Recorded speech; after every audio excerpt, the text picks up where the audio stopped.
So if a traveler is in need of help, maybe they've broken down their vehicle, they need shelter or something to eat while passing through Indianola, there used to be a faith-based fund to help them. But now that's not the case because that fund, the Indianola Ministers Benevolence Fund, is nearly empty.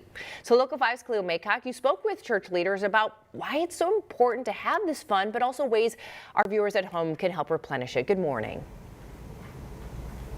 Good morning, Jackie. And leaders say due to less people attending church services, they have seen a steady decline in donations, and they're hoping to turn that around because they say this is a fund they would use several times a month.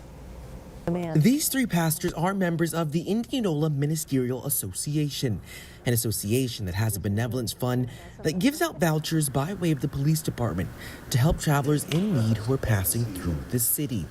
Police can give them to people who broke down and need to get gas, need food but have no money, or need a hotel to spend the night in. But currently, the fund is running low. We're down to about $250. So low, Pastor Larry Graves says the Benevolence Fund is temporarily ceasing operations. Graves says the fund typically helps a few people a month. In 2021, it helped 40 people. In 2020, 46. And money for the program would come from around 20 churches in the area. But the pandemic has impacted giving. Some of the worship services that we normally conduct maybe have not been as well attended in the last couple of years, or we had to do one that was totally online, and so that may be affecting the giving that occurs when we can't quite gather the way we're used to. And Pastor Graves says to replenish this fund, they're asking churches in the area to give regularly.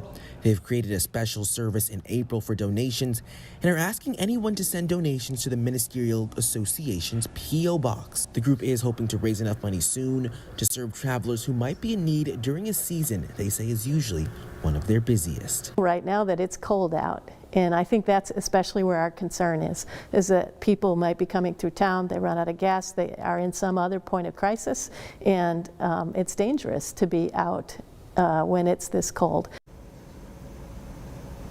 And those leaders say once they get donations up to $1,500 in their bank account, they will resume this program, but they do say they hope to keep $1,500 in the bank account at all times so they never go through this again. And if you'd like to donate to that fund, that location is at the bottom of your screen.